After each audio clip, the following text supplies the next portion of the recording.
સાબિત થાય છે કે ક્યાંક એ દીકરી સાથે જે બોલે છે એ અન્યાય થયો છે, એ વાતમાં કોઈ છુપાવવાની, કોઈ દબાવવાની વાત કરતું હોય તો એમાં માનવા જેવું નથી. આજ સુધી કયા સામાજિક અગ્રણીએ જઈને આ પરિવારનો સંપર્ક કર્યો? કોણે એવું કીધું કે બેટા તારી ફરિયાદ કોઈ નથી લેતા, બોલ શું ઘટના થઈ? હું પોતે મળી છું, દીકરીને મળી છું, એના પરિવારને મળી છું, એમની સાથે જેટલા એમના કનેક્ટેડ છે બધાને મળી છું. ખાલી શંકા છે ને કહી દઉં તો મને એમ લાગશે કે અત્યારે હજી વ્યાજબી નથી. શંકાઓ એ પણ છે કે ફક્ત આ એક જ સંકુલમાં નહીં, ઘણા બધા સંકુલમાં આ ઘટનાઓ થઈ છે, કારણ કે એ સંકુલોમાંથી મને ફોન આવેલા છે. હજી આના ઉપર થોડું કામ કરી રહ્યા છે, જે રીતના પણ થતું રહેશે દીકરીની સાથે, એમના વકીલ સાથે, તમારા માધ્યમથી જે માહિતી આવે એ સાથે ઘણા બધા લેવલ સુધી જઈને આ પરિવારને ન્યાય અપાવીને રહીશ, એમાં મને કોઈ શંકા નથી. જસદણની કન્યા છાત્રાલયમાં પાટીદાર સમાજની દીકરી સાથે દુષ્કર્મનો મામલો, અને આ મામલા ઉપર જે રીતે આજે પાટીદાર સમાજ ભેગો થયો હતો, આપણી સાથે અત્યારે કોંગ્રેસના પાટીદાર નેતા અને જે આ વખતે પાટીદાર બહુલ વિસ્તાર એટલે કે અમરેલીમાંથી 2024ની ચૂંટણી લડ્યા એવા જેનીબેન ઠુમર પણ જોડાયા છે. તેમને જ પૂછીએ કે પાટીદાર સમાજ આ દીકરીને ન્યાય અપાવશે તો કેવી રીતે. જેનીબેન, નિર્ભય ન્યૂઝમાં આપનું સ્વાગત છે. પાટીદાર સમાજ કેવી રીતે ન્યાય અપાવશે? દીકરી સાથે આપે પણ વાત કરી છે. પાટીદાર સમાજ, અન્ય કોઈ પણ સમાજ અને કોઈ પણ આખા હું તો સામાજિક વ્યવસ્થાની વાત કરીશ, પણ જ્યારે આ વાત કોઈ દીકરીને ન્યાય અપાવવાની આવે ત્યારે મને લાગે છે ત્યાં સુધી કોઈ સમાજમાં મર્યાદિત ન થવું જોઈએ. એટલા માટે કે પાટીદાર સમાજની દીકરી છે, હું પોતે પણ પાટીદાર સમાજની દીકરી છું. જ્યારે ન્યાય માટે બહાર નીકળી છે, એની સાથે દુષ્કર્મ થયું છે, એમની સાથે જે પ્રકારનો વ્યવહાર થયો છે, જે પ્રકારે આ આખી ઘટનાને દબાવી દેવા માટે ઘણા બધા એલિમેન્ટ બહાર નીકળ્યા છે, છતાં પણ દીકરી ફર્મ છે, એની વાતથી ફર્મ છે. હું પોતે પણ મળી છું, એમના પેરેન્ટ્સ સાથે પણ વાત કરી છે, એમના વકીલ સાથે પણ વાત કરી છે. જે ઘટનાઓ થઈ એના ઉપરથી ચોક્કસપણે સાબિત થાય છે કે ક્યાંક એ દીકરી સાથે જે બોલે છે એ અન્યાય થયો છે, એ વાતમાં કોઈ છુપાવવાની, કોઈ દબાવવાની વાત કરતું હોય તો એમાં માનવા જેવું નથી. 100% સાચી ઘટના બની છે. જે પ્રમાણેની દરેક ઘટનાઓ બને ત્યાર પછી સમાજની સંસ્થાઓ આગળ આવી જાય, સમાજના મૂભીઓ આગળ આવી જાય, એ બધી જ વાતો રફે દફે કરવાની વાત કરે થવી જોઈએ કે મીડિયાના પ્લેટફોર્મ પર ન આવવા દેવા માટે, લોકોને નહીં જાણવા દેવા માટે. પણ જ્યારે આટલું બધું મોડું થઈ જાય કે સંસ્થાના મોભીઓ આવવામાં વાર કરે, દીકરીનો સંપર્ક કરીને ક્યાં એની સાથે કેવી રીતના વ્યવહાર થયો છે, કેમ અમારા જ સંકુલમાં આ વ્યવહાર થયો એ નથી પૂછતું, તો એ સમાજ માટે પણ શરમજનક વાત કહી શકાય. હું પોતે અત્યારે કોઈ પણ સમાજની વાતમાં નહીં જઈને મહિલા તરીકેની વાત કરીશ કે આની આ ઘટના મારી દીકરી સાથે થઈ હોત તો શું થયું હોત.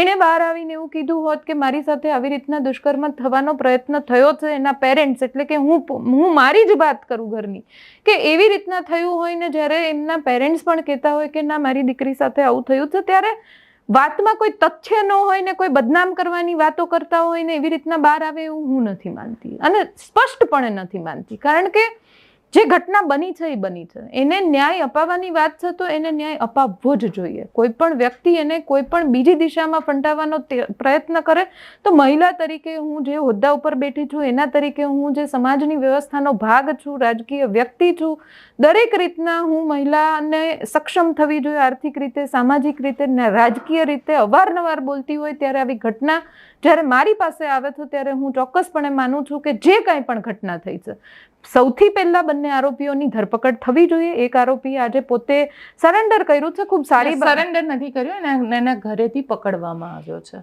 વિડીયો બનાવવાની જે ઘટના થઈ એમને પણ ક્યાંકથી ગાઈડલાઈન મળી હશે કે આવું કરવું જોઈએ, પહેલા ભાગવું જોઈએ, પછી ધરપકડ, તમે અહીંયા રહ્યો, અમે ત્યાંથી બાતમી આપીને તમને કહીએ પોલીસને પકડાવી દેવાનું. આ બધું જ હવે જે સમજુ વર્ગ છે ને એ આ બધી ઘટનાઓ જ્યારે થતી હોય ને ત્યારે ખૂબ સારી રીતના જાણે છે કે કેવી રીતના પ્લાન્ટ કરી શકાય, કેવી રીતના કેસને દબાવી શકાય. કોઈ પરિવાર એવો છે કે જે પોતાના ન્યાય માટે લડે છે પણ એના છેડાઓ બહુ ઊંચી કક્ષા સુધી પહોંચે છે, તો એના ઉપર કેવી રીતના દબાણથી એના મોઢા બંધ કરાવી શકાય. પણ આ ફક્ત એક દીકરી જે આગળ આવી છે એના માટેની ઘટના, એના માટેની વાત નથી ગોપીબેન. બહુ સભાનપણે કહું છું કે આવી અનેક દીકરીઓને, આવા અનેક પરિવારો છે જે આમાંથી પસાર થઈ રહ્યા છે, આમાં ક્યાંક પોતાને ન્યાયની જરૂરિયાત છે એવું વિચારી રહ્યા છે, પણ એક આખી જે સમાજ વ્યવસ્થા છે એના ભયના લીધે બહાર આવીને ખુલીને બોલી નથી શકતા. ત્યારે આવી જ્યારે ઘટનાઓ થાય છે ત્યારે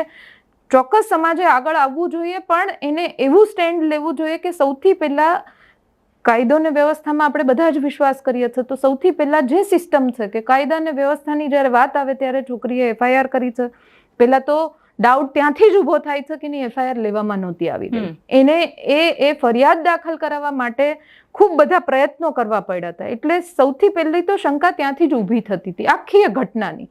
એના પછી ધરપકડ કરવામાં પોલીસ, હર્ષ સંઘવી ગૃહમંત્રી પોતે કહે છે કે મારી પોલીસ મધદરિયેથી ડ્રગ્સના આરોપીઓને પકડી લાવે છે, મારી પોલીસ કોઈ પણ જગ્યાએથી આરોપીઓને પકડી લાવવા માટે સક્ષમ છે. ખૂબ નાની ઘટના છે, કેમ તમારી પોલીસ આ બંને આરોપીઓને પકડી ના શકી? માનીએ કે ન્યાય થવો જોઈએ, ચોક્કસ જગ્યાએ ચોક્કસ સ્થાને ન્યાય થવો જોઈએ, એ નક્કી પોલીસને કરવા દો. પેલા બંને આરોપીઓને પકડાવો ખરા.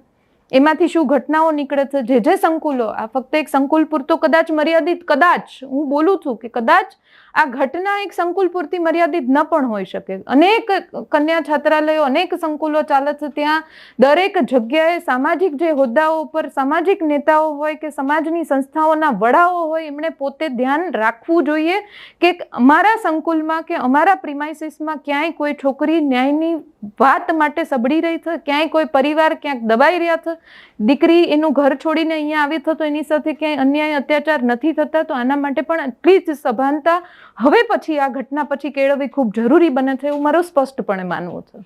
પણ જેડીબેન, તમને એવું લાગી રહ્યું છે કારણ કે જે બંને આરોપી છે એ ભારતીય જનતા પાર્ટી સાથે કનેક્ટેડ છે, જસદણના ભારતીય જનતા પાર્ટીના મોટા માથા જે છે એ પણ ક્યાંક ને ક્યાંક પાટીદાર સમાજમાંથી આવે છે, અને ક્યાંક આખા મામલાને દબાવવા માટેનો ક્યાંક પ્રયત્ન થતો હોય એવું લાગી રહ્યું છે આપને? આપણે અત્યારે એવા ગુજરાતમાં અને એવા સમયમાંથી પસાર થઈ રહ્યા છે કે જે પણ 2 નંબરના ધંધા હોય કે જે પણ અણછાજતો બનાવ હોય કે પણ જેને આપણે જે ન વિચારી શકીએ એવા કોઈ પણ જાતની ઘટનાઓ હોય, એમાં ક્યાંક ને ક્યાંક જવાબદાર ભારતીય જનતા પાર્ટીનો પાયાનો કે પ્રદેશનો કે કોઈ પણ કક્ષાનો કાર્યકર હોય છે.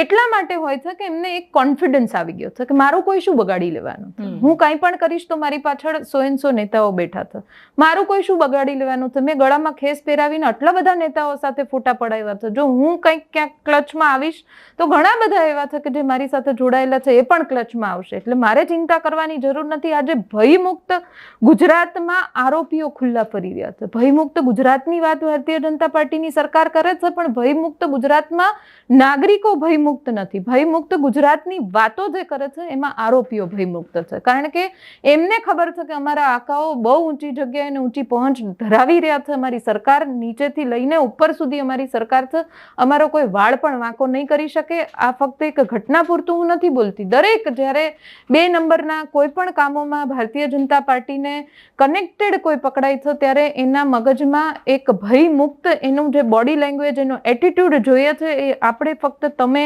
મીડિયાના માધ્યમથી કે હું રાજકીય વ્યક્તિ નહીં, દરેક આનો રોજબરોજના જીવનમાં અનુભવ કરે છે અને હું પોતે પણ જાણું છું.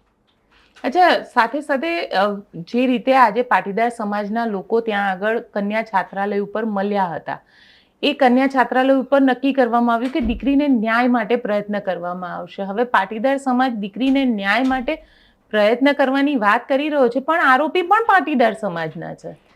હું એવું કહું છું કે કમિટી બની ખૂબ સારી વાત કહેવાય. પાટીદાર સમાજની આ દીકરીને ન્યાય આપવાની વાત કરી એ પણ ખૂબ સારી વાત કહેવાય. પણ આજ સુધી, આજે આ ઘટનાને 10 દિવસથી વધારે સમય જેટલો થવા આવ્યો છે, આજ સુધી કયા સામાજિક અગ્રણીએ જઈને આ પરિવારનો સંપર્ક કર્યો? કોણે એવું કીધું કે બેટા તારી ફરિયાદ કોઈ નથી લેતા, બોલ શું ઘટના થઈ? હું પોતે મળી છું, દીકરીને મળી છું, એના પરિવારને મળી છું, એમની સાથે જેટલા એમના કનેક્ટેડ છે બધાને મળી છું. મેં પોતે પ્રશ્ન પૂછ્યા છે. હવે પછી જો મીડિયામાં કોઈ એવી વાતો બહાર આવવામાં આવે કે ના આખી વાતોનો કંઈક બીજું જ સ્વરૂપ આપે, તો હું ક્યાંય પણ કક્ષાએ જઈને હું એનું ખંડન કરવા માટે તૈયાર છું. કારણ કે જો તમને ન્યાય આપવો જ તો આટલો બધી વાર કેમ કરવી હતી? હું સામાજિક કોઈ જ સિસ્ટમ ઉપર કે વ્યવસ્થા ઉપર પ્રશ્ન ન પૂછી શકું. હું પોતે પણ એ જ સમાજમાંથી રિપ્રેઝેન્ટ કરું છું. છતાં પણ જ્યારે દીકરીની વાત આવે, જ્યારે મહિલાની વાત આવે, ત્યારે બધું જ એક સાઈડ પર રાખીને ન્યાયની વાત કરવામાં બધાઈને આગળ આવવું જોઈએ. દીકરીને ન્યાય અપાવશું, અપાવીને જ રહીશ એ તો હું પોતે પણ અત્યારે કહું છું કે પહેલા તો બંને આરોપીઓ પકડાવા જોઈએ, પછી એના મૂળ આ ઘટના થઈ કેવી રીતના, કેમ ત્યારે કોઈનું ધ્યાન ન પડ્યું. આવી એક જ માત્ર દીકરી છે કે આવી અનેક દીકરીઓ છે? આવી ઘટનાઓ ફક્ત આ જ સંકુલમાં થાય છે કે અનેક સંકુલોમાં થાય છે? આ પણ બહુ અભ્યાસ માંગી લે એવો વિષય છે. આપના માધ્યમથી જે પણ દર્શકો જોતા હશે એમને પણ હું વિનંતી કરીશ કે જ્યાં જ્યાં પણ આવી ઘટનાઓ તમારા ધ્યાન ઉપર આવતી હોય, તમને એવું થતું હોય કોઈ પણને કે દીકરી સાથે અન્યાય અત્યાચાર થઈ રહ્યો છે, સૌથી પહેલા કદાચ એવી કોમળ વય, કુમળી વયમાં સમજ ન પણ પડી શકે કે મારી સાથે શું થઈ રહ્યું છે, કદાચ ન પણ બોલી શકે, તો એનો મતલબ એવો નથી કે આરોપી નથી. તમે આરોપી છો જ, કારણ કે દીકરીનો મૂળ હેતુ સંસ્થામાં આવવાનો ભણવાનો છે. જો એની સાથે કોઈ પણ જગ્યાએ આવું કર્મ થતું હોય તો દુષ્કર્મ કરનારો આરોપી છે જ, ચાહે દીકરીની મરજીથી થતું હોય કે એની મરજી વિરુદ્ધ થતું હોય. એ આરોપી એટલા માટે છે કે એના મુખ્ય હેતુ, મૂળ હેતુ કે જે ભણવાના હેતુથી આવી છે એને ભટકાવવાનું કામ તમે જો સંસ્થાના મોભી થઈને કરતા હોય તો તમે પોતે આરોપી છો. એ કોઈ પણ સંસ્થા હોઈ શકે, કોઈ પણ સમાજ હોઈ શકે, પણ જ્યારે મહિલાની વાત આવે, એના ન્યાયની વાત આવે, ત્યારે દરેકે પોતાના હોદ્દાઓ, પોતાના સ્થાન, પોતાના સમાજ બધું છોડીને આગળ આવવું જોઈએ એવું હું ખૂબ દ્રઢ અને સ્પષ્ટપણે માનું છું. જેનીબેન ઠુમર શું કરશે? જેનીબેન ઠુમર આ પરિવાર સાથે ખભે ખભો મિલાવીને ઊભી રહેશે. એમને જ્યાં ક્યાંય પણ મદદની જરૂર હશે એમને પોલીસ સ્ટેશનમાં જવા માટે કોઈ પણ ડરાવી ધમકાવવાનો પ્રયત્ન પણ કરશે, કોઈ પણ લાલચોમાં લાવવાનો પણ પ્રયત્ન કરશે, ક્યાંય પણ એમને ભરમાવાનો કે બીવડાવવાનો પણ પ્રયત્ન કરશે. તો જો પરિવારની સાથે મેં પોતે ચર્ચા કરી છે, જેટલી પણ વાતમાં તથ્ય હશે એ દરેક તથ્યમાં ઊભી રહેશે. જેની ઠુમર દીકરીના ન્યાય માટે ઊભી રહેશે ને આવી અનેક દીકરીઓના ન્યાય માટે જ્યારે પણ ઊભું રહેવું પડતું હશે ત્યારે ઊભી રહેશે. અચ્છા, એક ચર્ચા જેનીબેન એ પણ છે કે જે રીતે આટકોટની આ ડીકે પટેલ કન્યા છાત્રાલયનો મામલો છે, ક્યાંક ટ્રસ્ટને લઈને પણ ચર્ચા ચાલી રહી છે કે બે ટ્રસ્ટના અંદરના ઝઘડા છે અને માટે એક ટ્રસ્ટે બીજા ટ્રસ્ટ માટે આ છોકરીનો ઉપયોગ કર્યો છે. આવી પણ ચર્ચા છે. જ્યારે આવી ઘટનાઓ બહાર આવતી હોય, હું એવું માનું છું કે એ ઘટનામાં દીકરી કે આવા દુષ્કર્મ કે એવી કોઈ વાત આવે ને ત્યારે ઘણી બધી વાતો, એટલી બધી વાતોનો આખો એક માહોલ બનાવી દેવામાં આવે કે લોકો કન્ફ્યુઝ થઈ જાય કે આમાં શું છે. હશે, હું એવું માનું છું કે ચલો ટ્રસ્ટની પણ ઘટના હશે, અંદરના એ લોકોના ઝઘડાની પણ ઘટના હશે કે એકબીજાના જે કોઈ પણ ઘટના હશે, પણ ભોગ તો દીકરી બની છે. એ બધું જ સાઈડમાં રાખીએ અને આવી એક દીકરી સાથે જો આ ઘટનાનો ભોગ બની હોય, કોઈ નો મુદ્દો એવો હોય કે આનો ઉપયોગ કરે છે, તો કોઈ પણ 21 વર્ષની દીકરી છે બહાર નીકળીને એવું ન બોલી શકે કોઈનામાં કે મારી ઉપર દુષ્કર્મ થયું છે, મારી ઉપર પ્રયાસ થયો છે એવું બોલે, મારી ઉપર આવો અવારનવાર નજર બગાડવાની પ્રયત્ન કર્યો છે એવું બોલે. પણ જ્યારે કોઈ છોકરી એવું બોલે છે કે મારી ઉપર દુષ્કર્મ થયું છે, પાટીદાર જેવા સભ્ય સમાજની દીકરી જ્યારે એવું બોલે કે દુષ્કર્મ થયું છે, ત્યારે ખૂબ સભાનતા પણ એટલા માટે બોલી રહ્યું હોય કે 21 વર્ષની દીકરી છે, એનો પરિવાર પણ એને આગળ ન આવવા દે કે આખું જીવન પડ્યું છે. કાલે ઉઠીને એના લગ્ન થશે કે કેમ, કાલે ઉઠીને એને કોઈ સમાજ કે કોઈના લોકો એને કઈ નજરે જોશે, આ બધા જ પ્રશ્નોની વચ્ચેથી બહાર નીકળીને દીકરી બોલી છે કે મારી સાથે આ થયું છે. ત્યારે સાવ એવું તો હું ન માની શકું અને હોય જ ન શકે કે આ લોકોના ઝઘડાના લીધે આ દીકરી બોલતી હોય. આવી રીતના કોઈ કદાચ દીકરી એવા બધામાં આવી જાય, પણ પરિવાર જ્યારે એટલું સભાનતાપણે કહેતું હોય ત્યારે હું આ વાતોને ફક્ત આ કેસને મુદ્દાઓથી ભટકાવવા માટેની વાત ગણું છું, એવું હું ચોક્કસપણે કહું છું. અચ્છા, સાથે એક સવાલ એ પણ છે કે જે રીતે, કારણ કે જે રીતે પાટીદાર સમાજ એક જેને કહેવી શકાય છે કે ત્યાં આગળ અલગ અલગ કન્યા છાત્રાલયો પણ છે, એ આ જસદણનું હોય કે અલગ અલગ જગ્યાએ સૌરાષ્ટ્રની અંદર ઘણા બધા કન્યા છાત્રાલયો છે. તમારું શું સજેશન છે કે આ બધા જ કન્યા છાત્રાલયોમાં ચેકિંગ થવું જોઈએ, એકવાર બધી જ દીકરીઓને પૂછવું જોઈએ આવું? મારું સજેશન, સૂચન ને એ બધા કરતાં પણ હું પોતે આ ઘટનાથી ખૂબ સાવચેત થઈ ગઈ છું, સચેત થઈ ગઈ છું, સજાગ પણ થઈ ગઈ છું કે અમે લોકો રાજકીય વ્યક્તિઓ, મહિલા રાજકીય વ્યક્તિઓ તરીકે અમે પણ ક્યાંક લોકોમાં એ હદના એસ્ટાબ્લિશ નથી થઈ શક્યા. હું તો મારી પોતાની જ વાત કરું, મેં સૌથી પહેલો પ્રશ્ન તો મારી જાતને પૂછ્યો કે આ મુદ્દો કે આવા કોઈ પણ અન્યાય અત્યાચાર થાય છે તો હજી પણ લોકોના મગજમાં કેમ એવો વિશ્વાસ નથી અપાવી શકી કે ના બેન અમારા માટે લડશે? તો ક્યાંક મારી પણ નબળાઈ હશે કે આવા મુદ્દાઓ સુધી નથી પહોંચી શકી. આ ઘટના પછી હું પોતે પણ શીખી છું. આ મુદ્દો ન્યાય અપાવવાની ત્યાં સુધી તો હું લડીશ એ તો જુદી વાત છે, પણ દરેકે દરેક જ્યાં જ્યાં આવી સંસ્થાઓ ચાલે છે ત્યાં જઈને હું પોતે વિચારી રહી છું કે અને કરીશ કે દરેક આખું એનું જે ટ્રસ્ટ છે, ટ્રસ્ટી મંડળને દરેક જગ્યાએથી દરેક સંસ્થાઓમાંથી મારા થકી એક લેટર જઈને એમને કહું કે તમે જુઓ, તમારા ટ્રસ્ટીગણ, તમારી બધાની જવાબદારી છે કે તમારા સંકુલમાં, તમારા કેમ્પસમાં જ્યારે મા બાપ તમારી પોતાની દીકરીને પોતાનાથી દૂર કરીને ભણવા મોકલે છે ત્યારે ક્યાંક એ કોઈ પણ જાતનો અત્યાચાર કે અન્યાયનો ભોગ નથી બની રહી. એ આજથી આખો એ સમાજ કે આખી બધી જ સંસ્થાઓ સજાગ થઈ જાય અને કોઈ પણ રીતે ચેકિંગ કરે. એના રેક્ટર હોતા હોય છે, એના ટ્રસ્ટીઓ હોતા હોય છે, બધાને બધી એક પ્રોફાઇલ ખબર હોય કે કોણ દીકરી શું કરી રહી છે, કોઈ બહાર જાય છે તો એ ક્યાં જાય છે. જે ત્યાં રેગ્યુલર વ્યક્તિ છે એ આ દરેક ઘટનાઓનું, દરેક પ્રકારના કિસ્સાઓનું સ્કેનિંગ કરે અને હવે પછી આવા કોઈ કિસ્સાઓ થકી ક્યાંય પણ દીકરીને બહાર ન્યાય માટે ન આવવું પડે એની પહેલાં જ સંસ્થા એક આગોતરા પગલાઓ લઈ લે એવું મારું માનવું છે. અચ્છા જેનીબેન, તમે પાટીદાર સમાજની મહિલાઓને શું વિનંતી કરશો? કારણ કે તમે પોતે પણ હવે દીકરી માટે મેદાનમાં ઉતરી રહ્યા છો. હું પાટીદાર સમાજની મહિલા અને અન્ય બધા જ, એટલે અન્ય નહીં પણ બધા જ સમાજની મહિલાઓને વિનંતી કરું છું કે આપની આજુબાજુમાં જે કોઈ પણ આવી કોઈ ઘટનાઓ થઈ રહી છે કે જ્યાં ક્યાંક દીકરી ભોગ બની રહી છે, કોઈ મહિલા ભોગ બની રહી છે, ક્યાંક અન્યાય થાય છે, અત્યાચાર થાય છે, એમાં મોટા માથાઓ સામેલ છે, એમાં કોઈ સમાજના મોભીઓ સામેલ છે, એમાં કોઈ પણ 100 વ્યક્તિ કોઈ હોદ્દા ઉપર હોય, કોઈ પોસ્ટ ઉપર હોય, પણ જ્યારે તમારી સાથે કંઈ થઈ રહ્યું છે કાં તો તમારી જાણમાં ક્યાંય કંઈ થઈ રહ્યું છે કોઈ મહિલા સાથે, કોઈ દીકરી સાથે, તો ખુલીને બોલો. આપણે એવા સમાજમાં રહીએ છીએ, 21મી સદી તરફ પ્રયાણ કરી રહ્યા છે. આપણે આપણી દીકરીઓને, આવનારી પેઢીઓને એક સંદેશ દેવા માટે બહાર નીકળીએ છીએ અને આપણે જ જો મૌન રહેશું તો આવનારી પેઢી શું આપણી પાસેથી સંદેશ લેશે? એટલે પાટીદાર સમાજની મહિલાઓને ખાસ વિનંતી કરું છું કે તમે જ્યારે આવી સંકુલોમાં દીકરીઓ ભણવા જાય છે ત્યારે ચોક્કસપણે જેટલી વાર ઘરે આવે ત્યારે પૂછો કે તારી સાથે કોઈ કંઈ અડપલા નથી કરતું, કોઈ અસભ્ય કે ગેરવ્યાજબી વર્તન નથી કરતું, કરે તો તું અમારી પાસે આવજે. કદાચ તારી મમ્મીને ન કહી શકે, હું તારી માસી થાવ છું, તારી ફઈ થાવ છું, તારા કાકી ભાભુ જે કંઈ પણ થાવ છું, પણ તું બોલ મોઢામાંથી. એકવાર જ્યારે આવી હિંમત દીકરીઓમાં આવી જશે, મહિલાઓમાં આવી જશે ને, ત્યારે જે આરોપીઓ છે કે જેના મગજમાં ક્યાંક વિકૃતિઓ છે એ ચોક્કસપણે ભયભીત થઈ જશે અને આવું કરતા પહેલા 100 વાર ને 1000 વાર વિચારશે અને કાં તો હિંમત પણ નહીં કરે. એટલે બધા જ સમાજની મહિલાઓને 21મી સદીની ફક્ત વાતો નહીં કરવાની, પણ એના માટે આપણે પણ કંઈક કરવું જોઈએ ને એના માટે ફક્ત એટલું કરીએ કે આપણી આજુબાજુમાં આવી કોઈ ઘટનાઓ થાય છે, ખુલીને બોલવું જોઈએ. ખુલીને બોલવું જોઈએ અને સાથે સાથે જેનીબેન પણ એમાં બોલી રહ્યા છે અને આ ઘટનામાં દીકરીની સાથે મળી અને પોતે પણ હવે આગળ પ્લાનિંગ કરી રહ્યા છે. છેલ્લો સવાલ પૂછી લો, શું પ્લાનિંગ છે આગળ? કઈ રીતે એક્ઝિક્યુટ કરશો તમારું પોતાનું? કારણ કે જે પાટીદાર સમાજ છે એ પાટીદાર સમાજથી તમે પણ આવો છો.